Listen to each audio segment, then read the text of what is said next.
everybody, this is Digraj Singh Rajput. Welcome to social school. इस video में class 9th के सभी स्टूडेंट्स के लिए एक बहुत ही इंपॉर्टेंट चीज लेकर आया हूं. वो ये है कि आपका जो कंप्लीट मैप वर्क है वो आप इस वीडियो को देखिए और बेफिक्र हो जाइए. क्यों, क्या, कैसे, सारा सब कुछ समझाता हूं. सीबीएसई हर साल सर्कुलर इशू करता है क्लास 9, 10 दोनों के लिए एक साथ. वो सर्कुलर आप सीबीएसई की वेबसाइट पर जाकर चेक कर सकते हैं. अब उस वेबसाइट पे जो सर्कुलर मिलेगा आपको, सर्कुलर में क्लियरली लिखा रहता है कि क्या सिलेबस है आपका. बहुत बढ़िया.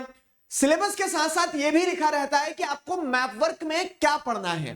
तो देखो, बोर्ड एग्जाम में तो through out the country same चीजें फॉलो करते हैं बच्चे. अब क्लास 9 की अगर बात करें तो क्लास 9 क्योंकि स्कूल लेवल पे होता है तो देयर आर पॉसिबिलिटीज हैं क्या कि स्कूल टू स्कूल चीजें वेरी भी कर सकती है. आप अपने एक बार स्कूल टीचर से चीजें पूछ लेना. लेकिन ब्रॉडली अगर हम बात करें तो ब्रॉडली ये जो मैप लिस्ट दी जाती है, जैसे हिस्ट्री के लिए ये map list of map items class 9, 22, 23, तो सीबीएसई के द्वारा जो मैप लिस्ट दी जाती है उस हिसाब से जो जो मैप वर्क बेसिक है, इंपॉर्टेंट है, जो तो पढ़ना ही है आपको, जिसपे से क्वेश्चन बन के आएंगे, वो मैं पूरा आपको इस वीडियो में करवाने वाला हूं. प्री रिक्विजिट्स क्या है, आपको क्या करना होगा. देखिए, तो आप अपने पास में मैप लेकर बैठना. अब मैं बोलूंगा फ्रांस का मैप लेकर बैठना, तो कहां से लाएंगे सर, हमारे पास तो है नहीं. तो हिस्ट्री की बुक रख लेना और ज्योग्राफी की बुक रख लेना. उसी के साथ साथ में पॉलिटिकल और फिजिकल मैप ऑफ इंडिया रख लेना. इतना काम कर लोगे तो भी बहुत काम हो जाएगा. इतना काम कर लोगे तो भी मोर देन सफिशिएंट है. क्यों? क्योंकि उसमें मैं आपको बताते चलूंगा कि बुक में कहां से आया है ये क्वेश्चन. ठीक है, तो आप बुक में उस मैप को मार्क कर लेना, तो उससे थोड़ा आपको एक आइडिया रहेगा. हो सके तो एक वर्ल्ड मैप और रख लेना अपने पास में, world map, political world map. इतनी चीजें व्यवस्थित कर लो, इकट्ठी कर लो, उसके बाद में वीडियो आगे देखना. अगर ये नहीं है तो इन सारी चीजों को पहले जमा लो, कहीं से अपने पास ले आओ और फिर आगे वीडियो देखना. क्यों? क्योंकि ये वीडियो नहीं है, ये वर्कशॉप है. आप सीधे साथ ही साथ हाथों हाथ करते चलो और पूरा मैप कंप्लीट हो जाएगा. देखो, वैसे तो हमने हर एक क्लास के लिए, मतलब हर एक क्लास के लिए डेडिकेटेड लाइव मैप सेशंस लिए और उसके थ्रू हमने क्या किया, प्लॉट करके मैंने आपको प्रैक्टिस करवाया था. लेकिन अभी क्या है, एग्जाम के पर्सपेक्टिव से सारा मैप वर्क एक साथ करवा रहा हूं, तो ये क्या होगा, ये एक तरह से कंपाइलेशन होगा सबका. तो आप अपने एंड पे फटाफट प्लॉट करते चलना. समझाने वाला चीज मैं बहुत बार कर चुका हूं. यहां पे आपको क्या मिल जाएगा, सब एक ही जगह कंपाइल्ड मिल जाएगा. समझ में आई इतनी बात है? अगर इतनी बातें समझ में आई है तो हियर वी गो. मैप आता कहां से, देखो, हिस्ट्री से आता है और ज्योग्राफी से. सिविक्स और इकोनॉमिक्स से कोई मैप वर्क नहीं आता है. हिस्ट्री का मैप वर्क में क्या है, तो हिस्ट्री में आप देखोगे तो चैप्टर 1, 2, 3, 4 और 5 से कोई मैप वर्क नहीं आएगा सीबीएसई के सर्कुलर के हिसाब से. तो चैप्टर 1 जो है फ्रेंच रेवोल्यूशन से मैप वर्क में क्या दिया है, क्लियरली बता दिया गया कि बॉर्डोएक्स, नैंटिस, पेरिस और मार्सिलिस, ये 4 पॉइंट आपको ध्यान रखना होगा. जैसे बॉर्डोएक्स और नैंटिस आपको पता है क्या है, वो पोर्ट सिटीज थे जहां से स्लेव्स का ट्रेड होता था. पेरिस कैपिटल सिटी थी जहां पे रेवोल्यूशन आता है. और मार्सिलिस क्या है, वहां से लोग गाते बजाते निकले थे, वो ऑस्ट्रिया और प्रुशिया के अगेंस्ट में जब वॉर छेड़ दी गई थी. ध्यान है. तो ये 4 पॉइंट्स आपको फ्रेंच रेवोल्यूशन से ध्यान रखना है. बुक में कहीं दिए हैं क्या क्लियरली? देखो, बुक में आप देखेंगे तो ग्रेट फियर वाला जो एक मैप दिया है, the spread of great fear वाला, तो वहां पे आपको ऐसा फ्रांस का मैप मिल जाएगा. अगर ये नहीं भी मिल रहा है बुक में तो आप ऐसा एक स्क्वायर शेप में बना सकते हो फ्रांस. अब आपको ध्यान रखना है 4 सिटीज जो है, तो बॉर्डोएक्स, ये अंदर बॉर्डोएक्स पोर्ट है, तो ये क्रीक आपको देखने को मिल रही है ना, यहां पे बॉर्डोएक्स मिलेगा ये. ठीक है, ये बॉर्डोएक्स हो गया. फाइन, तो ये आपने बॉर्डोएक्स लगाया, आपका ये आपका बॉर्डोएक्स हो गया पोर्ट सिटी. क्लियर हुआ? बॉर्डोएक्स. फिर उसके बाद में आप क्या देख रहे हैं, नैंटिस. तो अगेन एक और क्रीक आपको अंदर की तरफ ये देखने को मिल रही है ऐसी. तो यहां नैंटिस, ये भी एक पोर्ट सिटी है. प्लॉट करते चलो. इस वर्कशॉप का ऑब्जेक्टिव है कि आपको एक बार पूरा मैप वर्क आपके साथ, मेरे साथ आप पूरा कर लो. ठीक है, तो नैंटिस के बाद में पेरिस जो है, तो कैपिटल सिटी पेरिस यहां पे नदर्न पार्ट में है. ठीक है, तो फ्रांस की कैपिटल सिटी पेरिस. और एक है मार्सिलिस. तो मार्सिलिस जो है यहां पे आपको साउथ में देखने को मिलेगा मार्सिलिस. ठीक है, मार्सिलिस वो सिटी है जहां से क्या है, जो वॉलंटियर्स थे वो लड़ने के लिए निकले थे गाते हुए मार्सिलिस सॉन्ग, तो वही इनका नेशनल एंथम बना. तो ये मार्सिलिस यहां पे ये सिटी हो गया. ठीक है, तो इतना आपको ध्यान रखना है. किसके लिए इतना आपको ध्यान रखना है? इस चैप्टर से, फ्रेंच रेवोल्यूशन से यही मैप वर्क आना है आपका. ठीक है, ये हो गया आपका मार्सिलिस. क्लियर? तो ये 4 पॉइंट ध्यान रखिएगा. अब इसमें पैनिक नहीं होना, सर मैं नहीं लिख पाया, आपने मिटा दिया ये वो. क्यों? क्योंकि मैंने अगले पेज पे आपको ये सारा लगा के भी दिया है ये. ठीक है, अगले पेज पे जैसे अगर आप देखोगे तो ये सारा प्लॉट करके भी दिया है. टेलीग्राम चैनल पे मैं आपको ये आंसर वाला जो साइड रहेगा वो पूरा एक साथ कंपाइल करके पीडीएफ के फॉर्मेट में भी दे दूंगा. ठीक है, तो बॉर्डोएक्स, नैंटिस, पेरिस, मार्सिलिस, ये 4 पॉइंट हमने ध्यान कर लिए. ठीक, चैप्टर 1 से उतना ही मैप वर्क था। चैप्टर 2 की बारी। चैप्टर 2 में क्या है, socialism in Europe and the Russian revolution. इस चैप्टर से मैप वर्क क्या क्या आना है देखो, तो major countries of the first world war. Socialism in Europe वाला चैप्टर तो फर्स्ट वर्ल्ड वॉर के ही इर्द गिर्द घूम रहा है कि फर्स्ट वर्ल्ड वॉर का रशियन इकोनॉमी पे क्या इंपैक्ट था, है ना। तो उस तरह से क्या है, इस चैप्टर में आपको सिर्फ फर्स्ट वर्ल्ड वॉर वाली कंट्रीज जो है वो ध्यान रखना है। तो जैसे सेंट्रल पावर्स, अलाइड पावर्स, ये हो गया। तो सेंट्रल पावर्स में क्या देख रहे हैं, जर्मनी, ऑस्ट्रिया हंगरी, टर्की, ठीक है। और अलाइड पावर्स में आपको, अलाइड पावर्स में फ्रांस, इंग्लैंड, रशिया, यूएसए, जीतने वाली टीम। तो अब आपको सेंट्रल पावर्स और अलाइड पावर्स ध्यान रखना है यहाँ पे। सेंट्रल पावर्स की अगर बात करें तो देखो, आज जो आप वर्ल्ड मैप देख रहे हो उसमें तुम ढूंढने जाओगे कहीं कि ऑस्ट्रिया हंगेरियन एम्पायर मिल जाए, तो आज के वर्ल्ड मैप में नहीं मिलना है मेरे दोस्त, ठीक है। तो वो तो क्या है, वो तो उस समय की जो मैप है, जैसे बुक में आपको मैप दिया है, ठीक है, तो बुक में देखोगे तो उस समय पे जो एम्पायर हुआ करते थे, तो उस समय पे ऑस्ट्रिया हंगरी एम्पायर जो था, ठीक है, ऑस्ट्रिया हंगरी एम्पायर जो था, तो वो ये इतना बड़ा था, जो कि आज की पॉलिटिकल बाउंड्रीज में बिल्कुल अलग है, लेकिन आपको एक रेफरेंस के लिए ध्यान रखना है। समझ में आया। तो जैसे क्या है, जर्मनी, तो जर्मनी उस समय पे जर्मन एम्पायर था पूरा का पूरा, ठीक है, द ग्रेट जर्मन एम्पायर जो फर्स्ट वर्ल्ड वॉर के टाइम पीरियड में था। तो ग्रेट जर्मन एम्पायर कुछ इस तरह का था, ठीक है। तो ये आपका क्या हो गया, जर्मनी हो गया, उस समय का जर्मन एम्पायर हो गया। फिर जर्मन एम्पायर के नीचे जो है, तो ये सब एक ही टीम में थे, हारने वाली टीम में, ठीक है, सेंट्रल पावर्स कहलाए जो। तो ये जर्मन एम्पायर के बाद में जैसे अगर आप देखोगे तो ये ऑस्ट्रिया हंगरी एम्पायर हो गया, ठीक है। तो ये आपका ऑस्ट्रिया हंगरी एम्पायर हो गया। प्लॉट कर लो जिनके पास मैप है, जिनके पास मैप नहीं है बुक में मैप मार्क कर लो, जिनके पास कुछ नहीं है तो चुपचाप इधर ध्यान से वीडियो समझ लो, क्योंकि इसका पीडीएफ मैं आपको दे दूंगा फिर टेलीग्राम पे, ठीक है। तो ये हो गया ऑस्ट्रिया हंगरी। ऑस्ट्रिया हंगरी के बाद में आई गेस कि आपने 21 डेज वाले चैलेंज में सारे चैप्टर्स वो कंप्लीट कर लिए, syllabus complete, map work complete, अब कहां नंबर कटेंगे, है कि नहीं। तो ऑस्ट्रिया हंगरी हो गया। उसके बाद में टर्की जो है, तो ऑटोमन एम्पायर, ठीक है। अब ये नीचे आपको जो देखने को मिल रहा है ना, टर्की, टर्की भी इनकी टीम में था और हारता है, ठीक है, ये ऑटोमन एम्पायर था, ठीक है, ये उस समय का ऑटोमन एम्पायर था। तो ये टर्की ऑटोमन एम्पायर अपन ने यहां मिला दिया ऐसे, ठीक है, पाइपलाइन जोड़ दी। तो ये टर्की हो गया आपका। ये 3 पार्ट ध्यान रखना है। बुक में चैप्टर 2 में आपको ये जो मैप दिया है, इस मैप में क्लियरली मैंने मार्क कर दिया, देखो हाईलाइट हो रहा है, जर्मन एम्पायर ये है जर्मनी, ये ऑस्ट्रिया हंगरी एम्पायर है, और उसके बाद में ये ऑटोमन एम्पायर ये रहा आपका, ठीक है, ये ऑटोमन एम्पायर। तो ये सेंट्रल पावर्स हो गए। अब सेंट्रल पावर्स आपस में थोड़े ना लड़ रहे थे, ये अगली टीम से लड़ रहे थे। अगली टीम कौन सी थी, अलाइड पावर्स की। अलाइड पावर्स में क्या है, फ्रांस, इंग्लैंड, रशिया, यूएसए।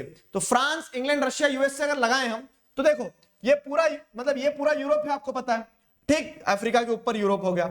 अब इस यूरोप में आपको अलाइड पावर्स की जो टीम थी, तो उसमें बता रहे हैं जैसे कि क्या क्या बता रहे हैं, फ्रांस, इंग्लैंड, रशिया, यूएसए। तो अब फ्रांस जो है और इंग्लैंड जो है, तो देखो ये समुद्र जो है ना, ये अटलांटिक सी है, ठीक है, अटलांटिक सी एक्वामैन वाला। तो ये अटलांटिक सी में आपको देखने को मिलेगा कि ये जो एक आइलैंड है, ऊपर मत चले जाना, आइसलैंड पे नहीं, ठीक है, अटलांटिक सी में आपको ये जो 2 आइलैंड ग्रुप देखने को मिल रहे हैं, तो आयरलैंड और इंग्लैंड ये यहाँ पे है, ठीक है। तो इसमें ये नीचे आयरलैंड हटा दोगे अगर, तो ये इंग्लैंड है, ठीक है, ये इंग्लैंड हो गया आपका, ये आपका इंग्लैंड हो गया। अब इंग्लैंड के नीचे, फाइन, फ्रांस ढूंढने में लोगों को दिक्कत जाती है, तो जैसे अगर आपने इंग्लैंड ढूंढ लिया, ये इंग्लैंड के जस्ट नीचे की तरफ, इधर मत चले जाना, स्पेन है, इधर पुर्तगाल है, तो आपको रोनाल्डो मिल सकता है उधर रास्ते में।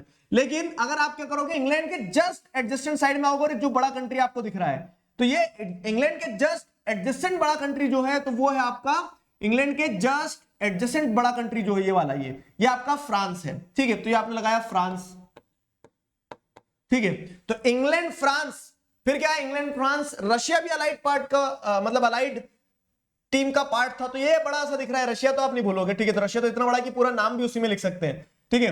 तो ये रशिया हो गया आपका। रशिया के बाद में एक है यूएसए, तो ये हो गया आपका यूएसए, ठीक है, ये यूएसए। तो इस तरह से यूएसए भी एक बड़ा कंट्री है, रशिया भी, और इंग्लैंड और फ्रांस छोटे कंट्री, लेकिन वो अलाइड पावर्स के पार्ट थे, जीतने वाली टीम थी, विजेता घोषित हुए थे, ठीक है। तो ये फर्स्ट वर्ल्ड वॉर की मेजर कंट्रीज जो है, तो देख लो, अलाइड पावर्स ये रेड कलर में दे दिए मैंने, रशिया, फ्रांस, इंग्लैंड, इनको बाकी इग्नोर करना, जर्मनी वगैरह को, ठीक है, येलो कलर को इग्नोर करना। ये 3 हो गए, और एक यूएसए है, तो यूएसए उस मैप में समा नहीं रहा था, तो यूएसए इधर आ गया, ठीक है। तो ये आपको क्या है, ब्रॉडली इन कंट्रीज को ध्यान रखना है। ये जो आंसर वाले हैं, ये पीडीएफ में दे दूंगा आपको, ठीक है, ये हो गया। उसके बाद में आते हैं Nazism and the rise of Hitler. Nazism and the rise of Hitler, इस चैप्टर से क्या क्या आने वाला है देखो। तो वो वर्ल्ड वॉर 1 की कंट्रीज थी, जीतने वाली टीम हमेशा वैसी रहेगी, और ठीक है, ये ध्यान रखिएगा। तो अलाइड पावर्स अभी भी कौन है, वही है, मतलब इंग्लैंड, यूके हो गया, फ्रांस, और जो रशिया था, तो रशिया फिर क्या है, फर्स्ट वर्ल्ड वॉर के बाद में आपने पढ़ा है, लेनिन के जाने के बाद में स्टालिन, उन्होंने यूएसएसआर बनाया पूरा, तो जो सोवियत यूनियन जो बड़ा बना लिया था, तो वो फॉर्मर यूएसएसआर। आज बचा ही नहीं, आज फिर वापस रशिया ही है, ठीक है। तो फॉर्मर यूएसएसआर और यूएसए, तो ये क्या हो गई, ये अलाइड पावर की टीम हो गई। और एक्सिस पावर में क्या है, एक्सिस पावर में वही Germany, Italy, Japan. Axis power की टीम बदल गई क्योंकि पुरानी वाली हार गई थी, जर्मनी, ऑस्ट्रिया, हंगरी और टर्की वाली। तो अब नई टीम जो उन्होंने बनाई उसमें जर्मनी वापस कैप्टन बनता है। जर्मनी, इटली, जापान, ये 3 कंट्रीज सेकेंड वर्ल्ड वॉर में एक्सिस पावर थे, पहले सेंट्रल पावर के नाम से था, ठीक है। तो ये एक्सिस पावर में जैसे अगर आप देखोगे तो जर्मनी, चलो लगाते हैं, ठीक है। हम क्या करेंगे, रेड कलर से पहले अपन लगा लेते हैं, क्या रेड कलर से अपन लगाते हैं एक्सिस पावर। तो देखो अब आज का जो पॉलिटिकल मैप है उसमें जो जर्मनी आपको देखने को मिल रहा है वही जर्मनी लगाना है, ठीक है। तो आज का पॉलिटिकल मैप में देखो ये फ्रांस है, फ्रांस के ऊपर की तरफ ये आपको जो देखने को मिल रहा है, जैसे ये इंग्लैंड है आपका, ये फ्रांस है, ठीक है। इंग्लैंड को रेफरेंस लेना, इंग्लैंड मतलब यूके जो यूनाइटेड किंगडम को रेफरेंस लिया, फिर उसके नीचे फ्रांस है, और उससे जो लगा हुआ बड़ा कंट्री है, उससे जो लगा हुआ बड़ा कंट्री है वो है आपका जर्मनी, ठीक है। ये जर्मनी है। जर्मनी को एक और तरीका है समझाने का मैं बताता हूं, जैसे क्या है कि जर्मनी को एक ड्रैगन खाने वाला है, तो ड्रैगन कहां है, देखो ये ड्रैगन, ठीक है।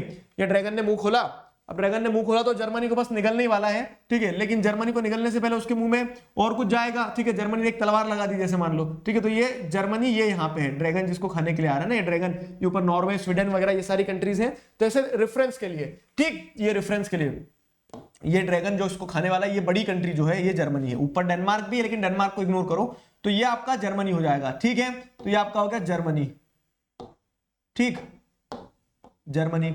जर्मनी और कौन कौन एक्सिस पावर में, जर्मनी के बाद में इटली। अब इटली कहां ढूंढोगे, तो समुद्र को रेफरेंस लेना, जैसे आपने इधर इंग्लैंड रेफरेंस लिया था, अब ये मेडिटेरेनियन सी है, ठीक है। अब मेडिटेरेनियन सी में आपको ड्रमस्टिक की तरह इटली दिखेगा। ड्रमस्टिक मतलब एक लकड़ी होती है ना वो जो सब्जी की, तो ड्रमस्टिक की तरह देखो लंबा लंबा यहाँ पे एक लकड़ी की तरह दिख रहा है, ये इटली है, ठीक है। तो ये आपको ध्यान रखना है कि ये जो ये वाला पार्ट है ये इटली है, ये वाला पार्ट इटली है। ड्रमस्टिक की तरह जो एक कंट्री निकला हुआ है मेडिटेरेनियन सी में, ये आपका हो गया इटली, ठीक है। तो जर्मनी, इटली और जापान। अब जापान तो आसानी से आइडेंटिफाई कर लोगे, जापान इधर दूर है, ये रहा जापान आपका, ये आइलैंड नेशन एक और, ठीक है। तो समुद्र को रेफरेंस लेके, समुद्र से आपको क्या मिलेगा, जर्मनी मिल जाएगा क्यों ड्रैगन खाने आ रहा है, ठीक है। समुद्र में ही आपको इटली मिल जाएगा मेडिटेरेनियन सी में, और समुद्र में ही आपको जापान। सब पानी में थे इसलिए डूब गए है ना, सेकंड वर्ल्ड वॉर में हार गए। तो यहां आपको ये मिल गया जापान, क्लियर हुआ। तो ये हो गया जापान। ये सेकंड वर्ल्ड वॉर की सारी एक्सिस कंट्रीज हो गई। मैं कह रहा हूं मैंने डिटेल में हर चैप्टर का मैप प्लॉट करवाया है। यहां पे इस वीडियो का ऑब्जेक्टिव है कि एग्जाम के हिसाब से फटाफट सारा प्लॉट करवा दूं मैं आपको, ठीक है। तो ये हो गया आपका जापान। अब जापान के बाद में आगे बढ़े अगर, तो जापान, ये मतलब जर्मनी, इटली, जापान, ठीक है। Germany, Italy, Japan. तो आपको ये जो आंसर वाला दूंगा उसमें येलो कलर से दिख रहा है, देखो ये जापान है, ये जर्मनी है, ये इटली है, ठीक है। जापान, जर्मनी, इटली मिल गया। अब अगर हम बात करें आगे क्या अलाइड पावर्स की, तो अलाइड पावर्स में आपको यहां पे क्लियरली देखने को मिल रहा है जो टीम जीती थी फर्स्ट वर्ल्ड वॉर में वही सेकंड वर्ल्ड वॉर में भी, तो वही यूके भी वही है, मतलब यूके इन द सेंस क्या हो गया आपका जो इंग्लैंड था वो, ठीक है। तो यूनाइटेड किंगडम, ये फ्रांस, ये यूएसए और ये फॉर्मर यूएसएसआर जो कि आज रशिया है। तो वो चारों भी आपको अलाइड पावर्स भी मिल गए उसको, ठीक है। तो इस तरह से बड़ा सीधा सिंपल सटीक तरीके से हमने क्या कर लिया, सीधा सिंपल और सटीक तरीके से नाजिज्म वाला चैप्टर हमने कंप्लीट कर लिया है। अभी एक चीज और रह गई लेकिन नाजिज्म वाले चैप्टर में, क्या देखो फ्रेंच रेवोल्यूशन में 4 पॉइंट ध्यान रखना थे आपको। उसके बाद में जो सोशलिज्म वाला चैप्टर था उससे आपको सेंट्रल पावर्स और अलाइड पावर्स, और वही अलाइड पावर्स आपने नाजिज्म वाले चैप्टर में भी ध्यान रखना है। और नाजिज्म में जो टीम बदल जाती है वर्ल्ड वॉर 2 में, वो टीम बदलती है एक्सिस पावर, तो उसमें जर्मनी तो वही था आपका, आपने इटली और जापान और ध्यान किया, ठीक है। उसके अलावा एक मैप वर्क और आता है, वो क्या आता है, outline political map of world for locating and labelling and identification. मतलब वो आपको लोकेट करने को भी दे सकते हैं, लेबल करने को भी दे सकते हैं, और आइडेंटिफिकेशन के लिए भी दे सकते हैं।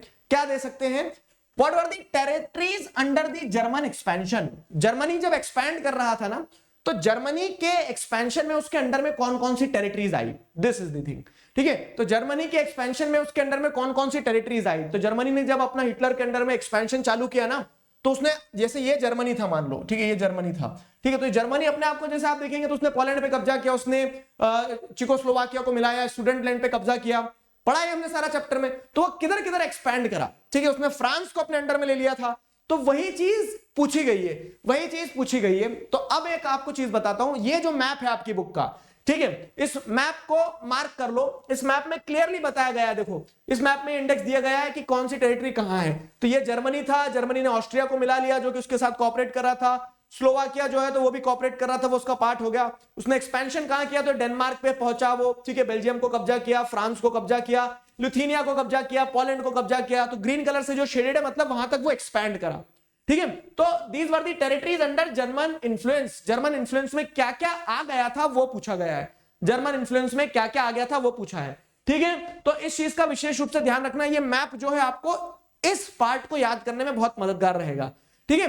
तो अब जैसे देखिए तो ऑस्ट्रिया, पोलैंड, चेकोस्लोवाकिया, तो ऑस्ट्रिया कहां है, जर्मनी के नीचे है ऑस्ट्रिया ये, ठीक है। पोलैंड कहां है, तो ये पोलैंड जो है तो इस तरफ जो कब्जा करता है वो पोलैंड वाला पार्ट है, ठीक है। पोलैंड के बाद में चेकोस्लोवाकिया है, तो चेकोस्लोवाकिया आज तो है नहीं, only Slovakia shown in map, ठीक है। तो ओनली स्लोवाकिया, ये वाला जो पार्ट है वो स्लोवाकिया वाला हो गया, ठीक है। तो ये ऑस्ट्रिया हो गया, मतलब इसको ऐसा करते हम कैसा 1 2 3 कर देते, 1 ये पोलैंड, 2 ये 3 स्लोवाकिया, ठीक है। तो 1 2 3 4 5 6 7, तो रेफरेंस के लिए बता रहा हूं मैं आपको, बाकी वो मैप में सारा सब कुछ मिलेगा, ठीक है। डेनमार्क, तो ये डेनमार्क ऊपर वाला पार्ट है, ठीक है, ये डेनमार्क ऊपर वाला पार्ट है आपका। डेनमार्क कितना हो गया 4। डेनमार्क के बाद में क्या है, लिथुआनिया, तो ये यहाँ पे आपको ये देखने को मिलेगा, ये लिथुआनिया वाला पार्ट है, ठीक है। तो ये लिथुआनिया वाला पार्ट आपने लगा दिया 5। लिथुआनिया के बाद में फ्रांस, तो ये फ्रांस, ये जो था पूरे फ्रांस पे कब्जा कर लिया था, ठीक है। तो 6। फ्रांस के बाद में बेल्जियम, तो फ्रांस के बाद में बेल्जियम जो है तो ये फ्रांस हो गया, और ये ऊपर की तरफ ये बेल्जियम आपको देखने को मिल रहा है, ये 7। तो इतने एरियाज पे क्या है, ये these were the areas influenced by German expansion. Nazi power जो है तो इतनी जगह पे अपना छत्र छाया बिछा कर बैठी थी सेकेंड वर्ल्ड वॉर में। सोच लो कितना पावरफुल था हिटलर उस टाइम पीरियड में, लेकिन क्या होता है कि कितनी ही पावर हो, समय जब खराब होता है तो सब खराब हो जाता है। तो वही हुआ भी, कैसे कि जब यूएसए ने एंट्री करी तो धीरे धीरे ये सब कुछ खोते चले गए और जर्मनी अल्टीमेटली हारता है, ठीक है। ये मैप आपको ध्यान रखना है, ये मैप में सारी रेफरेंस मिल जाएगी, फाइन। तो this was the map work from history. History का ये 3 चैप्टर का मैप वर्क था, बस सिंपल, सीधा, सटीक। हिस्ट्री के बाद में अगर आगे बढ़े तो अब क्या है, ज्योग्राफी। ज्योग्राफी से मैप वर्क में क्या क्या आने वाला है, तो ज्योग्राफी चैप्टर 1 2 3 4 5 6, 6 के 6 चैप्टर से मैप वर्क आने वाला है। आप घबरा रहे होंगे कि सर इतना सारा कैसे ध्यान रखेंगे, नहीं, इसको क्या करना है आपको, देखो इसीलिए मैं कोशिश कर रहा हूं कि शॉर्ट वीडियो रखें हम, ताकि इस वीडियो को आप 2 बार 2x पे भी देख सको, और दूसरी चीज प्रैक्टिस करना, और साथ ही साथ इसीलिए मैं आपको प्रैक्टिस करवाते चल रहा हूं, ठीक है। तो अब क्या है, इंडियन स्टेट्स, ठीक है, Indian states with capital, tropic of cancer, standard meridian, location and labelling के लिए आएगा। तो कितनी चीजें है ये, इंडिया एंड इट्स स्टेट्स, ये अपने आप में एक ऐसी चीज है जो आप रातों रात नहीं सीखोगे, ये आपको प्रैक्टिस करना पड़ेगी, ठीक है। दूसरा क्या है, ट्रॉपिक ऑफ कैंसर और स्टैंडर्ड मेरिडियन, ये मैं आपको भी 2 मिनट में सिखा देता हूं। तो देखो इंडिया स्टेट्स की अगर बात की जाए ना, तो ये चैप्टर 1 से मैप वर्क आना। तो इंडिया स्टेट्स मतलब क्या है कि हर स्टेट और उसकी कैपिटल को ध्यान रखना है। तो अब हर स्टेट और उसकी कैपिटल को ध्यान रखना है, तो इसके लिए डेडिकेटेडली मैंने आपको ये चैप्टर करवाया है, और हर स्टेट और उसकी कैपिटल को ध्यान रखना है। उसमें मददगार आपके लिए क्या साबित होगा, ये मैप, एक मैप उठा लो बस, और उस मैप को आप चिपका लो जहां पे भी आप पढ़ते हो, ठीक है। तो जैसे हमारे 28 स्टेट्स जो हैं, तो पूरे के पूरे 28 स्टेट्स जो हैं, अब जैसे फॉर एग्जांपल राजस्थान, जयपुर, उत्तर प्रदेश, लखनऊ, बिहार, पटना, भोपाल, मध्य प्रदेश, गुजरात, गांधीनगर, महाराष्ट्र, मुंबई, तेलंगाना, हैदराबाद, आंध्र प्रदेश, अमरावती, कर्नाटका, बेंगलुरु, गोवा, पणजी, ठीक है, तमिलनाडु, चेन्नई, तो केरला, तिरुवनंतपुरम। तो इस तरह से आपको पूरा मैप पे कौन सा स्टेट कहां है और कौन से स्टेट की क्या कैपिटल है, ये एक्सरसाइज करना होगी। और मैं हमेशा से कहता रहा हूं, देखो अभी आप 9th में हो, अभी कह रहा हूं, आप 10th में जाओगे तब भी यही बात करूंगा। तो आज सीख लो, बेनिफिट में रहोगे, और बहुत समय नहीं लगेगा, मैं गारंटी दे रहा हूं आपको 5 दिन लगेंगे बस। जहां आप पढ़ते हो वहां पे एक ऐसा मैप लो, बड़े बड़े मैप मिलते हैं, 20-20 रुपए में मिल जाते हैं, ठीक है। तो वो मैप, बड़ा वाला मैप लगा लो, पॉलिटिकल मैप, चलते फिरते जब देखोगे, 5 दिन बस आपको 15-15 मिनट देना है, आप बहुत अच्छे से ऐसा सीख जाओगे कि जीवन भर नहीं भूलोगे। तो this is the homework which you have to do, ठीक है। तो एक चीज तो ये हो गई, इंडिया स्टेट्स विद कैपिटल, ये कर लोगे खुद से, ठीक है। फिर क्या है, ट्रॉपिक ऑफ कैंसर। अब ट्रॉपिक ऑफ कैंसर क्या है, तो 23 degree which divides country into almost 2 equal halves. तो वो ट्रॉपिक ऑफ कैंसर कहां से निकलता है, तो जैसे आप देख रहे हैं ट्रॉपिक ऑफ कैंसर निकलता है गुजरात, ठीक है, मतलब 23 डिग्री पे जा रहा है, 23.5 डिग्री पे, 23.5 डिग्री पे जा रहा है, तो ये कंट्री को ऑलमोस्ट 2 इक्वल हाफ्स में डिवाइड कर देता है ऐसा। अब यहां पे एक सवाल कभी कभी ये बन जाता है, वो ध्यान रखना कि किन स्टेट्स से जाता है ये। देखो, तो ये गुजरात से जा रहा है, राजस्थान को भी टच करता है, एमपी से भी जाता है, छत्तीसगढ़ से भी जाता है, झारखंड से भी जाता है, ठीक है, वेस्ट बंगाल से भी जाता है। ये छोटा स्टेट दिख रहा है, ये कौन सा है, त्रिपुरा, ठीक है। तो त्रिपुरा से भी जाता है, और त्रिपुरा के बाद में ये मिजोरम, ठीक है, नमामि, मिजोरम से जा रहा है। तो इतने स्टेट्स से गुजरता हुआ जाता है 23 डिग्री। ये 23 डिग्री लोकेटिंग लेवलिंग के लिए आएगा, अगर स्टेट्स पूछे जाए तो ये ध्यान रख लेना, ठीक है। ये हो गया आपका क्या, tropic of cancer. Tropic of cancer के बाद में आता है स्टैंडर्ड मेरिडियन। स्टैंडर्ड मेरिडियन क्या है? तो स्टैंडर्ड मेरिडियन मतलब क्या है कि जो 82 डिग्री 30 मिनट्स ईस्ट है, ये वाली लाइन जो है 82 डिग्री 30 मिनट्स ईस्ट, जो कहां से निकलती है? जो निकलती है आपकी उत्तर प्रदेश मिर्जापुर से। यहां पे आपसे ऐसा नहीं पूछा जाता कि कौन कौन से स्टेट से जा रहा है स्टैंडर्ड मेरिडियन, ठीक है? स्टैंडर्ड मेरिडियन का स्टेट्स वगैरह नहीं पूछे जाते। मैंने बहुत रेयरली ऐसे क्वेश्चन देखे कि स्टैंडर्ड मेरिडियन के स्टेट पूछे हो। तो आपको ये ध्यान रखना है बस कि 82 डिग्री जो है, ठीक है, 82 डिग्री जो है, ठीक है, 82 डिग्री जो है, 82 डिग्री 30 मिनट जो है, ये आपका स्टैंडर्ड मेरिडियन हो गया, ठीक है? तो दो चीजें ध्यान रखना है। फाइन, ये सारा आपको इस मैप पे मिल जाएगा। और ये वाला जो मैप है बुक का, देखो ये निकला आपका क्या? ये ट्रॉपिक ऑफ कैंसर और स्टैंडर्ड मेरिडियन। तो ये ट्रॉपिक ऑफ कैंसर ध्यान रखिएगा, ट्रॉपिक ऑफ कैंसर, और ये हो गया आपका स्टैंडर्ड मेरिडियन, स्टैंडर्ड मेरिडियन, ठीक है? क्लियर हुआ? तो ये दो चीजें और स्टेट्स विद देयर कैपिटल, ये हो गया चैप्टर 1 का मैप वर्क। चैप्टर 1 से ये मैप वर्क सीबीएसई ने अपने सर्कुलर में दिया है। अब आगे बढ़े, अगर चैप्टर 2 से क्या मैप वर्क आना, देखिए चैप्टर 2 से अगर जो मैप वर्क की हम बात करें तो उसमें आएगा माउंटेन रेंजेस, माउंटेन पीक्स, प्लेटू और कोस्टल प्लेन। चार चीजें पूछी गई है, ठीक है? चार चीजें पूछी गई है। तो माउंटेन रेंजेस मतलब क्या है कि जैसे रेंजेस है हिमाद्री, हिमाचल, शिवालिक, अरावली, विंध्या, सतपुड़ा, तो ये सारी माउंटेन रेंजेस हो जाएंगी। तो आपको कितनी ध्यान रखना है, हमने पढ़ी तो बहुत सारी माउंटेन रेंजेस, हमें मैप के लिए जो आ सकती है लोकेटिंग लेबलिंग के लिए, वो कौन कौन से आएंगी? काराकोरम, जास्कर, शिवालिक, अरावली, दिविंध्या, सतपुड़ा, वेस्टर्न घाट, ईस्टर्न घाट। तो इतना हम प्लॉट करवाएंगे अभी आपको। इसके अलावा भी माउंटेन रेंजेस है, लेकिन इतनी आपको प्लॉट करना होगी। फिर क्या है, माउंटेन पीक्स की बात करें तो K2, कंचनजंगा और अनाईमुड़ी, ये माउंटेन पीक्स हैं। मतलब ये जो पूरी माउंटेन रेंज है, जैसे काराकोरम, तो काराकोरम में K2, ठीक है? तो ये K2 क्या है? पीक है, एक मतलब पर्वत की श्रृंखला है और एक पर्वत की चोटी है, ठीक है? वैसे प्लेटू में क्या जाएगा? तो जो हाईलैंड्स रहते हैं, तो प्लेटू में डेक्कन प्लेटू, छोटा नागपुर प्लेटू, मालवा प्लेटू, इतना ध्यान रखना है। कोस्टल प्लेन्स में कोंकण, मालाबार, कोरोमंडल, नदन सिरकर, ये पूरे ही कोस्टल प्लेन पूछ लिया आपसे, ठीक है? चलिए, तो इससे हम क्या करते हैं? लोकेट लेवल करते हैं। अब बात करते हैं काराकोरम रेंज। तो कश्मीर मतलब लद्दाख वाला रीजन जो है, ठीक है, तो लद्दाख वाले रीजन में आपको एक काराकोरम रेंज देखने को मिल जाएगी ऊपर की तरफ, ठीक है? तो इसको आप क्या कर दो, 1 2 3 मतलब वही प्लॉट कर लो मेरे साथ, ठीक है? प्लॉट में आपको करवाते चलता हूं, चलो, और फिर उसका आंसर भी दे दूंगा मैं। हाँ, काराकोरम, ये काराकोरम हो गया आपका। काराकोरम के बाद में आप क्या देख रहे हैं? जास्कर। तो जास्कर रेंज जो है काराकोरम के नीचे है, ठीक है? यही कश्मीर और लद्दाख वाले रीजन में, हिमाचल प्रदेश वाले रीजन में जास्कर आपको देखने को मिल जाएंगी, ठीक है? तो ये जास्कर हो गई आपकी। जास्कर रेंज के बाद में शिवालिक। अब क्या है, देखो इसके बाद में आप देखेंगे तो कंटिन्यूस रेंज आपको कौन सी देखने को मिलेगी? हिमाद्री, हिमाचल, शिवालिक। तो हिमाद्री, हिमाचल, शिवालिक इस तरह से आपको देखने को मिलेगी, ठीक है? तो जो आउटर मोस्ट लेयर है, ठीक है, आउटर मोस्ट लेयर मतलब कौन सी? शिवालिक जो है। तो आउटर मोस्ट लेयर मतलब शिवालिक जो है, तो ये शिवालिक आपको ये नीचे की तरफ सबसे नीचे वाली रेंज देखने को मिलेगी, ठीक है? तो ये हमारा हो गया क्या? शिवालिक, द शिवालिक। क्लियर हुआ? उसके बाद आता है अरावली। अरावली माउंटेन रेंज कौन सी है? तो राजस्थान में जो है Aravalli, west of Aravalli rise the great Indian desert. ध्यान है, तो राजस्थान में वेस्टवर्ड, अरावली के वेस्टवर्ड इंडियन डेजर्ट का एक्सटेंशन है, तो ये अरावली माउंटेन रेंज होगी। ये आपके हो गई क्या? Aravalli, Aravalli mountain range. अरावली के बाद में क्या? विंध्या और सतपुड़ा, ठीक है? तो विंध्या और सतपुड़ा जो मध्य प्रदेश के अंदर आपको देखने को मिल जाएंगी। इन दोनों के बीच में से रिवर बहती हुई जाती है, कौन सी? नर्मदा। ध्यान आया? कुछ कुछ VNS करके हमने याद किया था। तो विंध्या और सतपुड़ा जो है तो मध्य प्रदेश में आपको विंध्या और सतपुड़ा, ठीक है? तो ये आपके क्या हो गया? ऊपर वाली विंध्या है। ये सारा आपको ध्यान होना चाहिए, ऐसे कि आप बार बार प्रैक्टिस करोगे तो क्लियर हो जाएगा। और सतपुड़ा, विंध्या सतपुड़ा हो गया। विंध्या सतपुड़ा के बाद में वेस्टर्न घाट एंड ईस्टर्न घाट। तो ये वेस्टर्न घाट आपका कंटिन्यूस वाला है और ईस्टर्न घाट जो आपका डिसकंटिन्यूड है, इस तरह से। तो ये आपका, ठीक है, ये आपका हो गया वेस्टर्न घाट, क्लियर? और ये हो गया ईस्टर्न घाट।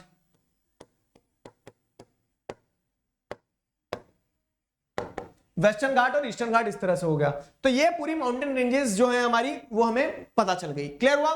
तो इस तरह से माउंटेन रेंजेस क्लियर हो गई। माउंटेन रेंजेस के बाद में अब आप सोच रहे होंगे सर आपने तो लिखवा दी, प्लॉट करवा दी, हम प्लॉट नहीं कर पाए, जल्दी जल्दी मिटा भी दिया। तो मैं आपको ये सोल्यूशन के फॉर्म में ये दे दूंगा, ठीक है? तो ये देख लो सारा, वेस्टर्न घाट, ईस्टर्न घाट, वैसे ही Karakoram, Zaskar, Shivalik, Aravalli, Vindhya, Satpura, western Ghat, eastern Ghat, that's it. Clear? अगला क्या था? उसके बाद में पीक थे। तो जैसे काराकोरम रेंज में एक पीक है आपका, कौन सा? K2, क्लियर हुआ? कंचनजंगा आपका कहां पे मिलेगा आपको? तो कंचनजंगा आपको मिलेगा नेपाल और सिक्किम की बॉर्डर पे, ठीक है। तो ये हो गया आपका क्या, कंचनजंगा, ठीक। तो इस तरह से सारे पीक जो दिए गए वो ध्यान रखना, पीक 3 ही दिए बस, ठीक है। तो 3 पीक में हमारा आराम से हो जाएगा, ध्यान रहेंगे। मतलब कंचनजंगा और अनाईमुडी जो है, तो अगला आपको यहाँ पे अनाईमुडी नीलगिरी हिल्स में देखने को मिल जाएगा, ठीक है। ये आपने लगाया साउथ में आपका अनाईमुडी। और देखो मैप दो तरह के होते हैं, एक होता है पॉलिटिकल, एक होता है फिजिकल। तो फिजिकल मैप मतलब क्या है, बिना बॉर्डर के जो आता है। तो नॉर्मली ज्योग्राफी में फिजिकल मैप पे चीजें पूछी जाती है। अगर पॉलिटिकल मैप पे भी पूछ लिया जाए तो ध्यान रखना कि लद्दाख वाले रीजन में, ये आपको पता चल रहा है कहां पे, बॉर्डर पे है नेपाल और सिक्किम के। अनाईमुडी जो है केरला तमिलनाडु और उनके बॉर्डर पे है, ठीक है। कर्नाटका तमिलनाडु केरला के नीलगिरी हिल्स तीनों बॉर्डर पे ये सब, ठीक है। तो इस तरह से आपको ये माउंटेन पीक्स समझ में आ गए, इनके सोल्यूशन ये रहे, ठीक है। तो यू विल गेट दिस। तो ये अनाईमुडी हो गया आपका, कंचनजंगा हो गया, K2 हो गया, एग्जैक्ट वही वही प्लॉट हुए, देखो वो, ठीक है। ये हो गया आपका माउंटेन पीक। माउंटेन पीक के अंदर आते हैं प्लेटू। अब प्लेटू की बात करें तो 3 प्लेटू दिए आपको, देखो क्या है 3 प्लेटू में क्या क्या दिए, 3 प्लेटू में दिया, एक मालवा प्लेटू दिया। तो मालवा प्लेटू क्या है, जैसे अरावली माउंटेन के वेस्ट में डेजर्ट है और ईस्ट में क्या है, मालवा प्लेटू है, ये मालवा प्लेटू हो गया आपका। फिर छोटा नागपुर प्लेटू, तो और फर्दर ईस्टवर्ड एक्सटेंशन में आपको छोटा नागपुर प्लेटू मिल जाएगा, ठीक है। तो ये आपका क्या हो गया, जैसे आप देखेंगे तो ये हो गया आपका मालवा प्लेटू, ठीक है। मालवा प्लेटू ये हो जाएगा छोटा नागपुर प्लेटू, जो ओडिशा झारखंड जिसमें बहुत सारे क्या है, मिनरल्स हैं, स्टोर हाउस ऑफ मिनरल्स, छोटा नागपुर प्लेटू, छोटा नागपुर प्लेटू ये हो गया। और उसके बाद में लास्ट में डेक्कन प्लेटू। तो ये साउथ इंडिया में जो आपको ईस्टर्न घाट और वेस्टर्न घाट के बीच में जो प्लेटू रीजन देखने को मिलेगा, वो प्लेटू रीजन क्या कहलाएगा, वो प्लेटू रीजन कहलाएगा डेक्कन प्लेटू, ठीक है। तो ये आपका डेक्कन प्लेटू हो जाएगा, ठीक है। ये हो गया डेक्कन प्लेटू, क्लियर हुआ? ट्रायंगुलर शेप में जो है, तो ये हमारा डेक्कन प्लेटू है, क्लियर? ये डेक्कन प्लेटू हो गया, फाइन। तो moving on to the next part, ये इरेज कर देता हूं मैं, आपको ये मिल जाएगा, ये Malwa प्लेटू, Deccan plateau, Chota Nagpur plateau. Moving on to the next part, अगले पार्ट में आपको क्या मिल रहा है, कोस्टल प्लेन्स। कोस्टल प्लेन्स की अगर बात करें हम, तो कोस्टल प्लेन्स कहां है, देखो कैसे है। तो कोस्टल प्लेन ये रहे, कोंकण, मलाबार, कोरोमंडल, नदन सिरकर, ठीक है। तो कोंकण कोस्ट की अगर बात करें तो कोस्टल प्लेन आपका यहां से चालू होकर यहां तक कोस्टल प्लेन है, ये पूरा इतना, ठीक है। तो आपको क्या देखने को मिलता है, 16,16 ऐसा कुछ जो है, ठीक है। इतने किलोमीटर की हमारी क्या है, कोस्टल लाइन है, यहां से पूरी कोस्टल लाइन है। तो अब कोस्टल लाइन में 4 कोस्टल लाइन के बारे में पूछा है, कोस्टल प्लेन के बारे में, वो कौन कौन से पूछे हैं आपसे। तो कोस्टल प्लेन में जो पूछा है वो है, जैसे कोस्टल प्लेन एकदम समुद्र और पे रहेगा, लैंड की जो बॉर्डरिंग एरिया, तो कोंकण कोस्ट महाराष्ट्र में है, ये कोंकण कोस्ट हो गया। मलाबार कोस्ट आप देखेंगे तो कहां पे, केरला में मलाबार कोस्ट है, ठीक है, केरला में मलाबार कोस्ट है। नदन सिरकर जो है तो ऊपर उड़ीसा वाला पार्ट है, उड़ीसा आंध्र प्रदेश वाला नदन सिरकर, और नदन सिरकर के बाद में कोरोमंडल तमिलनाडु के यहाँ पे, ठीक है। तो इतना हमें ध्यान रखना है, क्लियर? ये इतना ध्यान रखना बस कि ये फर्स्ट कोंकण हो गया, सेकंड मलाबार हो गया, थर्ड आपका ये नदन सिरकर है, नहीं थर्ड कोरोमंडल दिया है ना, तो थर्ड कोरोमंडल ये रहा कोरोमंडल, और फोर्थ नदन सिरकर, ठीक है। ये 4 ध्यान रखना है। सॉल्यूशन हियर इट इज, ये देख लो, ये रहा सॉल्यूशन पूरा। तो नदन सिरकर, देखो कोंकण, मालाबार, कोरोमंडल, नदन सिरकर, क्लियर हो गया। तो ये 4 कोस्टल प्लेन्स हैं। तो इस तरह से फिजिकल फीचर्स ऑफ इंडिया में माउंटेन रेंज, माउंटेन पीक्स और प्लेटू और कोस्ट, ये 4 चीज पूछी गई है, चारों चीज हमने प्लॉट कर ली, सीख ली, ठीक। आगे बढ़ते हैं, रिवर्स।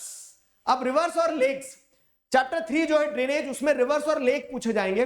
तो रिवर्स की अगर बात करें तो रिवर्स में क्या है, हिमालयन रिवर सिस्टम में क्या क्या पूछा जाएगा, इंडस, गंगा और सतलज।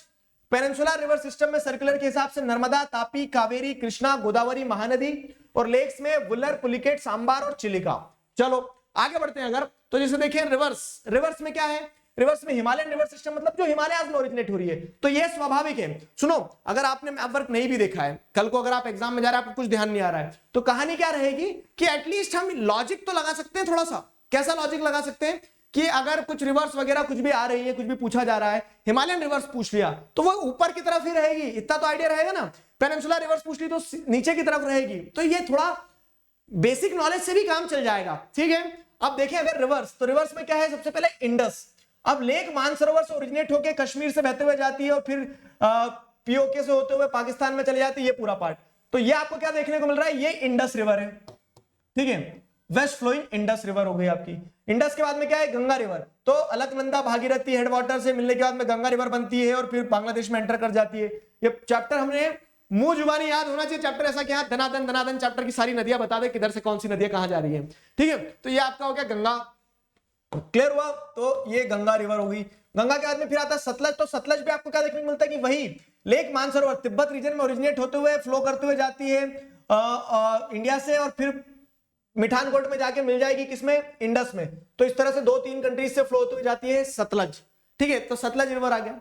क्लियर हुआ, तो इस तरह से गंगा, इंडस, सतलज, ये 3 रिवर आपको हिमालयन रिवर में ध्यान रखना है। द सतलज, ठीक है, द सतलज। तो ये आपको 3 रिवर्स हिमालयन रिवर्स में ध्यान रखना है।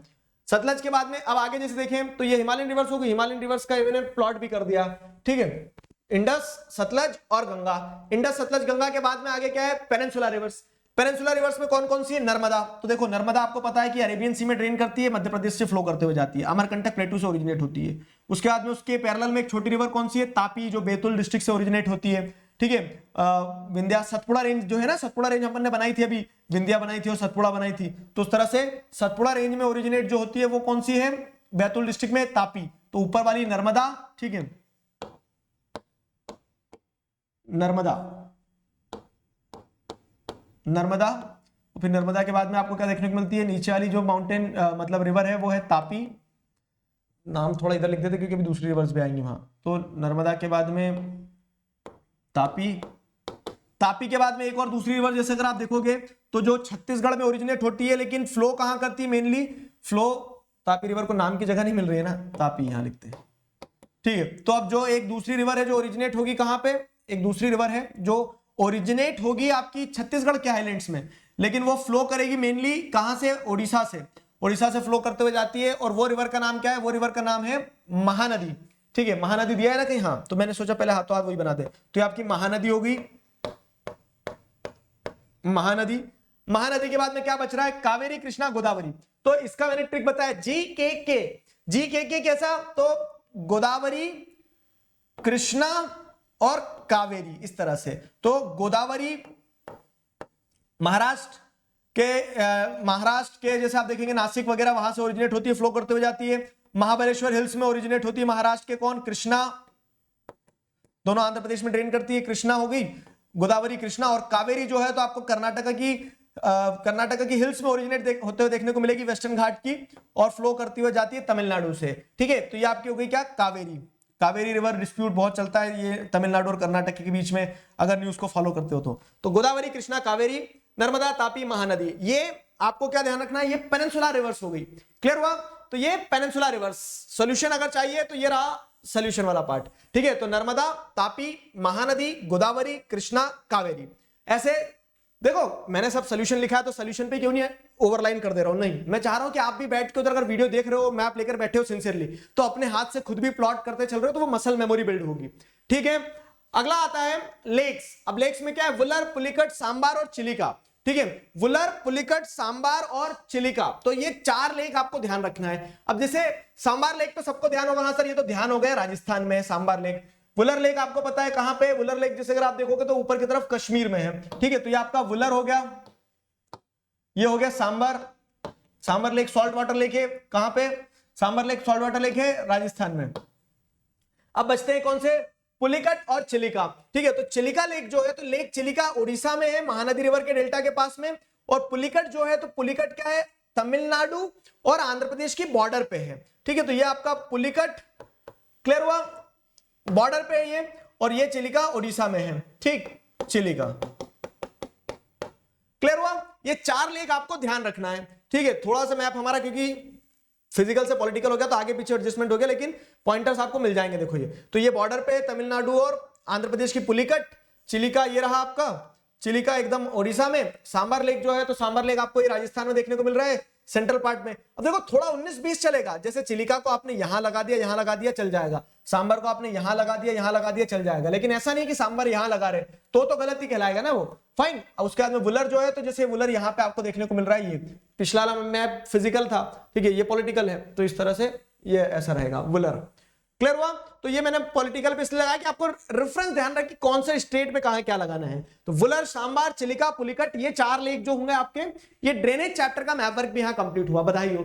मतलब ड्रेनेज चैप्टर में आपने क्या करा, reverse, Himalayan reverse, peninsular reverse और लेक्स, ये तीन चीज ध्यान रखना है। ठीक, आगे बढ़ते हैं, क्लाइमेट चैप्टर आता है। क्लाइमेट चैप्टर में क्या है, areas receiving rainfall less than 20 centimetre and over 400 centimetre. ठीक है, तो areas receiving rainfall less than 20 centimetre and over 400 centimetre. कहानी सीधी थी, लेस देन 20 मीटर में एक एरिया, 20 सेंटीमीटर में एक एरिया, ये आपका लद्दाख वाला रहेगा, और एक एरिया आपका ये रहेगा, कौन सा वाला, वेस्टर्न राजस्थान वाला। ठीक है, तो लेस देन 20 मीटर की अगर 20 सेंटीमीटर की अगर बात करें तो लेस देन 20 सेंटीमीटर में ये दो एरियाज है जहां पे बारिश जो है बहुत कम होती है। एंड ओवर 400 की अगर बात करें कि 400 सेंटीमीटर से ज्यादा रेनफॉल कहां होती है, तो 400 सेंटीमीटर से रेनफॉल ज्यादा होती है कहां पे, ठीक है, तो ओवर 400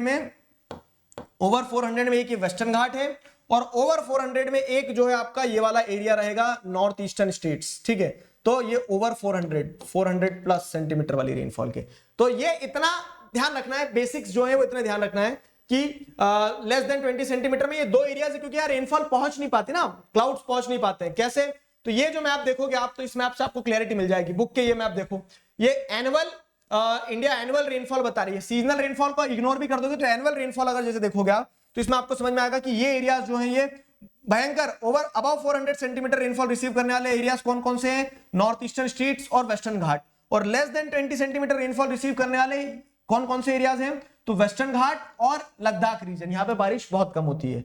ठीक है, तो ये मैप्स आपको रेफरेंस के लिए, चीजों को समझने के लिए और आसान हो जाएंगे। क्लाइमेट चैप्टर से सिर्फ इतना ही है, क्लाइमेट चैप्टर से यही मैप वर्क है। क्लाइमेट के बाद में हम आते हैं किस पे, क्लाइमेट के बाद में अगला जो हमारा इंपॉर्टेंट पार्ट रहेगा, ठीक है, वो है नेचुरल वेजिटेशन। नेचुरल वेजिटेशन वाले चैप्टर में भी बच्चे कंफ्यूज होते हैं, क्योंकि इसमें मैप वर्क पे आपको नेशनल पार्क, बर्ड सेंचुरी और वाइल्ड लाइफ सेंचुरी ये चीजें दी हुई है। ठीक है, ये चीजें दी हुई है, तो इसका मैं आपको सोल्यूशन बताऊंगा कि इसे करना कैसे है। क्यों, क्योंकि national park, bird sanctuary, wild life sanctuary बहुत सारा है सर, तो बुक में ही आपके मैप है, उस मैप में अगर आप क्या कर लोगे, सर्कल कर लोगे और आप वही वही चीजें ध्यान रखोगे ना, तो भी काम बन जाएगा हमारा। ठीक है, वेजिटेशन टाइप की अगर बात करें तो वेजिटेशन टाइप में क्या है कि tropical evergreen forest, tropical deciduous forest, thorn forest, mountain forest, mangrove forest, ये आइडेंटिफिकेशन के लिए आएगा। आइडेंटिफिकेशन के लिए आएगा मतलब क्या है कि आपसे शेड करने को नहीं बोलेंगे कि प्लॉट करो, वो आपसे बोल देंगे कि कौन सा फॉरेस्ट है आइडेंटिफाई करो। जस्ट फॉर एग्जांपल, जैसे एग्जांपल के मैं बता रहा हूं आपसे कि आपको ये शेड करके दे दिया, ऐसा एक शेड करा हुआ पार्ट दे दिया, ठीक है, एक शेड करा हुआ पार्ट दे दिया और बोल दिया identify the type of forest. तो कंट्री के इन पार्ट में किस तरह का फॉरेस्ट मिलता है, कंट्री के इन पार्ट में माउंटेन फॉरेस्ट मिलता है। ठीक है, अब बोल दिया identify the forest, identify the forest, identify the forest, कौन सा फॉरेस्ट है, तो ये मैंग्रोव फॉरेस्ट है। कंट्री के इन पार्ट्स में आपको कौन सा मिलता है, ये मैंग्रोव फॉरेस्ट हो गया आपका। ठीक है, तो ये मैंग्रोव फॉरेस्ट जैसे 5 नंबर का हो गया, माउंटेन फॉरेस्ट जो है आपका 4 नंबर का ये हो गया। फिर उसके बाद में आपका ट्रॉपिकल थॉर्न फॉरेस्ट की बात की जा रही है, तो थॉर्न फॉरेस्ट मतलब क्या है कि कांटे वाला पेड़ है ना, कांटे वाला पेड़ नहीं है। थॉर्न फॉरेस्ट मतलब क्या है यहाँ पे कि जो आपको थॉर्न फॉरेस्ट एंड स्क्रब्स वाले रीजन जो रहते हैं जहां पे डेजर्ट वेजिटेशन रहता है, तो कंट्री में डेजर्ट वेजिटेशन एक तो यहां है, ठीक है, तो ये आपका 3 नंबर, ये थॉर्न फॉरेस्ट यहाँ है। और जैसे अगर आप देखोगे ना, तो जो क्या बोलते हैं, जो ये जैसे वेस्टर्न घाट है, वेस्टर्न घाट का ये विंडवर्ड साइड और ये लीवर्ड साइड है, तो लीवर्ड साइड में भी आपको इस तरह से क्या देखने को मिल जाएगा कि जहां मानसून नहीं पहुंच पाता है, क्योंकि बारिश तो पूरी इधर वेस्टर्न साइड के विंडवर्ड साइड में ही होगी, तो लीवर्ड साइड में भी आपको क्या देखने को मिलेगा, यहाँ पे भी थॉर्न फॉरेस्ट टाइप का वेजिटेशन देखने को मिल जाएगा। ठीक है, ये थॉर्न फॉरेस्ट हो गया। उसके अलावा फिर क्या बच रहा है, जैसे ट्रॉपिकल एवरग्रीन और ट्रॉपिकल डेसिडियस। तो एवरग्रीन तो जहां बारिश खूब होती है, यहां खूब बारिश होती है, नॉर्थ ईस्ट का बचे हुए पार्ट में खूब बारिश होती है, तो ये वाला पार्ट जो रहेगा ना आपका, ठीक है, ये क्या कहलाएगा, ये ट्रॉपिकल एवरग्रीन फॉरेस्ट वाला पार्ट रहेगा, ये ट्रॉपिकल एवरग्रीन फॉरेस्ट वाला पार्ट रहेगा। और बाकी बची हुई कंट्री जो है, तो बाकी बची हुई कंट्री में आपको डेसिडियस वेजिटेशन सबसे ज्यादा मिलेगा, ये बाकी बची हुई कंट्री में डेसिडियस वेजिटेशन मिलेगा। ठीक है, अब ये आइडेंटिफिकेशन के लिए ही आना है, तो बुक में आपको ये जो मैप दिया है, खोलो ज्योग्राफी की बुक लेकर बैठे हो ना, ज्योग्राफी की बुक में जैसे अगर आप देखोगे तो आपको समझ में आएगा क्या किसमें पूरा दिया गया है कि हाँ ये आपका पूरा क्या हो गया, ये आपका पूरा का पूरा आप जैसे देखोगे तो ये माउंटेन फॉरेस्ट हो गया, ये मैंग्रोव फॉरेस्ट जहां पे डेल्टा रहता है वहां मैंग्रोव फॉरेस्ट मिलेगा आपको। फिर एवरग्रीन कहां है, तो वेस्टर्न घाट में है, तमिलनाडु के कोस्ट पे भी है। ठीक है, वेस्टर्न घाट के अलावा नॉर्थ ईस्टर्न स्टेट्स में भी आपको एवरग्रीन मिल रहा है। बाकी जो लाइट ग्रीन कलर है, एकदम लाइटेस्ट ग्रीन, तो ट्रॉपिकल थॉर्न फॉरेस्ट हो गया, ये ट्रॉपिकल थॉर्न फॉरेस्ट एकदम लाइटेस्ट ग्रीन में हो गया। उसके बाद में कंट्री का मेजर पार्ट जो है तो deciduous forest, tropical deciduous forest से कवर्ड है। तो ये वेजिटेशन टाइप ध्यान रखिएगा कि कहां कौन सा वेजिटेशन पाया जाता है, कहां कौन सा वेजिटेशन पाया जाता है, ये आइडेंटिफिकेशन के लिए आएगा, ये सर्कुलर में लिखा है देखो, फॉर आइडेंटिफिकेशन ओनली।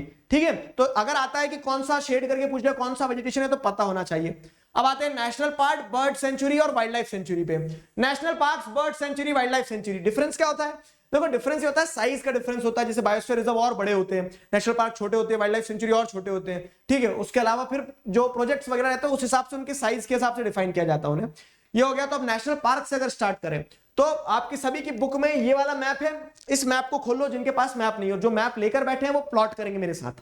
ठीक है, बुक में ये वाला मैप खोल लो या फिर अगर प्लॉट करें तो मेरे साथ प्लॉट करो। चलो पॉलिटिकल मैप में प्लॉट करेंगे हम। Corbett, Corbett national park, Corbett national park कहां पे? उत्तराखंड में ये कॉर्बेट नेशनल पार्क लगा दिया आपने। ठीक है, तो 1 2 3 कर देते हैं क्योंकि आगे अगले वाले पेज पे सारा सबको दिखा दूंगा मैं। तो कॉर्बेट ये हो गया 1। ठीक है, उसके बाद में काजीरंगा। ठीक है, तो 1 2 3 4 5 6 7। ठीक है, तो काजीरंगा जो है, तो काजीरंगा नेशनल पार्क कहां पे है? आसाम में। 1 हॉर्न राइनोसोरस के लिए जाना जाता है, तो ये आपका 2 हो गया। उसके बाद में आता है रणथंबोर, तो रणथंबोर आपको कहां देखने को मिलेगा? राजस्थान में रणथंबोर, रणथंबोर टाइगर नेशनल। ठीक है, तो रणथंबोर के टाइगर्स आपको देखने को मिल जाएंगे। 3 हो गया रणथंबोर। रणथंबोर के बाद में आता है शिवपुरी, तो वहीं रणथंबोर के पैरेलल में आप देखोगे मध्य प्रदेश में शिवपुरी लगाना है। ठीक है, मध्य प्रदेश में शिवपुरी लगाना है 4। फिर कान्हा नेशनल पार्क, तो नीचे की तरफ मध्य प्रदेश में 5 कान्हा नेशनल पार्क, जंगल बुक। ठीक है, जंगल बुक यहीं से इंस्पायर होकर लिखी थी। कान्हा नेशनल पार्क के बाद में सिमलीपाल, सिमलीपाल कहां पे? ओडिशा में है, तो ये 6th वाला सिमलीपाल लगाया आपने। और 7th है मानस, तो मानस नेशनल पार्क अगेन आपको कहां देखने को मिलेगा? मानस नेशनल पार्क आपको मिलेगा कितने नंबर का? 7th नंबर का। ठीक है, मानस नेशनल पार्क आपको मिलेगा आसाम में। ये रहा मानस, ये काजीरंगा, ये मानस। ठीक है, मानस थोड़ा इधर वेस्ट साइड है, काजीरंगा ईस्ट में है। क्लियर हुआ? तो ये सारे नेशनल पार्क्स हैं। अब यही सारे नेशनल पार्क्स आपको इस मैप पे भी मिल जाएंगे।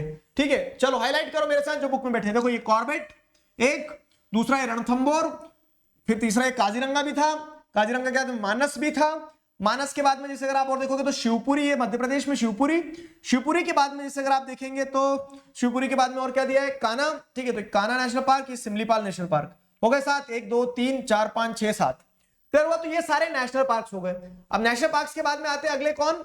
अगले आते हैं बर्ड सेंचुरी। ठीक है, बर्ड सेंचुरी अगले। तो बर्ड सेंचुरी की अगर हम बात करें तो 1 और 2, तो बर्ड सेंचुरी जो है, बर्ड सेंचुरी में क्या? भरतपुर और रंगनाथित्तू। ठीक है, भरतपुर बर्ड सेंचुरी कहां है? तो भरतपुर जो रणथंबोर लगाया था, रणथंबोर के ऊपर ही भरतपुर लगाना है bird sanctuary. Bharatpur bird sanctuary. अब जो बुक में देख रहे होंगे उनको दिख रहा होगा कि सर रणथंबोर के ऊपर तो कोलादेव घाना नेशनल पार्क है। ठीक है, तो वही कोलादेव घाना नेशनल पार्क में जो बर्ड सेंचुरी उसका नाम है भरतपुर। ठीक है, कंफ्यूज नहीं होना। देखो तो ये कोलादेव घाना जो है तो यही भरतपुर है। ठीक है, यही भरतपुर है।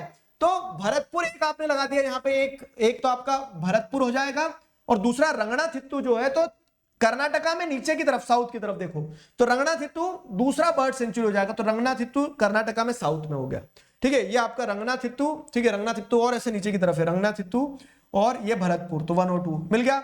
मैप में अगर मार्क करना चाहोगे तो जो कोलादेव घाना है वही क्या है? भरतपुर है, और रंगनाथित्तू तो रंगनाथित्तू के नाम से दिया हुआ है। ये मिल गया दोनों, तो भरतपुर और रंगनाथित्तू हो गया। तीसरा जो है वाइल्ड लाइफ सेंचुरीज। अब वाइल्ड लाइफ सेंचुरी में क्या क्या दिया देखो, तो वाइल्ड लाइफ सेंचुरी में 1 2 3 4 वाइल्ड लाइफ सेंचुरी में दिया सरिस्का, मधुमलाई, राजाजी और दाचिगम। ठीक है, तो सरिस्का, मधुमलाई, राजाजी और दाचिगम की अगर हम बात करें तो सरिस्का वाइल्ड लाइफ सेंचुरी कहां मिलेगा आपको? तो जैसे रणथंबोर लगाया, भरतपुर लगाया, और उसी के ऊपर तीसरा जो पॉइंट है, तीसरा पॉइंट आपको देखने को मिलेगा सरिस्का वाइल्ड लाइफ सेंचुरी है। ठीक है, तो ये आपका सरिस्का वाइल्ड लाइफ सेंचुरी हो गया। मधुमलाई तो तमिलनाडु, केरला और कर्नाटका की बॉर्डर पे एकदम, मतलब है तमिलनाडु में, तमिलनाडु में आपको मधुमलाई मिलेगी। ठीक है, मधुमलाई मतलब क्या है? कोई खाने पीने की चीज नहीं है, वाइल्ड लाइफ सेंचुरी है। तो मधुमलाई वाइल्ड लाइफ सेंचुरी आपको कहां मिल गई? तमिलनाडु में। मधुमलाई के बाद में राजाजी और दाचिंगम। तो राजाजी आपको कहां मिलेंगे?